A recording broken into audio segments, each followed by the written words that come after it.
Hi friends, welcome to Kirti Cricket. 2025 test championship இறுதிப் போட்டி நடைபெற இருக்கிறது. இதுல முதல் 2 இடத்தை பிடிக்கும் அணிதான் அந்த இறுதிப் போட்டியில பங்கேற்கும்.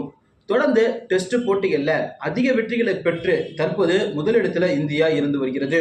இந்தியாவிற்கு தற்போது ஆப்பு வைக்கும் விதமாக இங்கிலாந்து பாத்தீங்கன்னா இலங்கைக்கு எதிரான தொடர்ல தொடர்ந்து 2 வெற்றிகளை பெற்றதன் மூலமா தற்போது 6வது இடத்துல இருந்த இங்கிலாந்து அணி பார்த்தீங்கன்னா 4வது இடத்திற்கு முன்னேறி இருக்கிறது.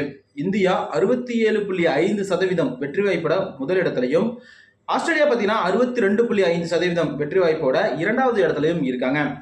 இந்தியாவுக்கு இன்னும் 10 டெஸ்ட் மேட்ச் இருக்கிறது. இதுல கண்டிப்பா 6 போட்டிகளில் வெற்றி பெற்றால் மட்டுமே முதலிடத்தை தக்க வைத்துக் கொள்ள முடியும். அதே போல இங்கிலாந்துக்கு பார்த்தீங்கன்னா இன்னும் 7 போட்டிகள் இருக்கிறது. இந்த 7 போட்டிகளிலுமே வெற்றியை பெற்றால் இங்கிலாந்து பார்த்தீங்கன்னா 62.5 புள்ளிகளோட 2வது இடத்திற்கு முன்னேறுவதற்கு வாய்ப்பு அதிகமாக இருக்கிறது.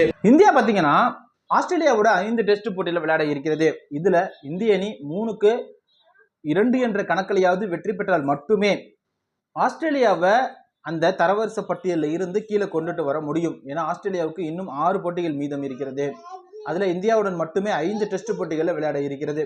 இதுல ஆஸ்திரேலியா வெற்றியை பெற்று விட்டால் இந்தியாவிற்கும் மிகப்பெரிய பிரச்சனை தான். இதுல இங்கிலாந்து பார்த்தீங்கன்னா தொடர்ந்து வெற்றிகளை பெற்று முன்னேறி வருவதும் இந்திய அணிக்கு மிகப்பெரிய அளவில் பிரச்சனையை தான் ஏற்படுத்தி இருக்கிறது. வர இருக்கும் பங்களாதேஷ், நியூசிலாந்து, ஆஸ்திரேலியாவுக்கு எதிரான அந்த 10 டெஸ்ட்லையும் பார்த்தீங்கன்னா இந்திய அணி குறைந்தது 6 போட்டிகளில் வெற்றியை பெற்று விட்டால் அந்த முதல் 2 இடத்தை தக்க வைத்துக் கொள்ளும். அது மட்டும் இல்லாமல் 2025 நடக்க போற டெஸ்ட் சாம்பியன்ஷிப் இறுதிப் போட்டியில இந்திய அணி பங்கு பெறுவது உறுதியாகிவிடும். தற்போது இந்திய அணி முதல் இடத்துல நீடித்து வருவதனால இந்திய அணிக்கு அந்த டெஸ்ட் சாம்பியன்ஷிப் இறுதிப் போட்டியில இடம் கிடைக்கும் அப்படிங்கிறதும் உறுதி செய்யப்பட்ட ஒரு உண்மைதான். இந்த வீடியோ உங்களுக்கு பிடிச்சா நம்ம சேனலை மறக்காம சப்ஸ்கிரைப் பண்ணிட்டு அப்படியே பக்கத்தில் உள்ள பெல் ஐக்கானை கிளிக் பண்ணிடுங்க. நன்றி.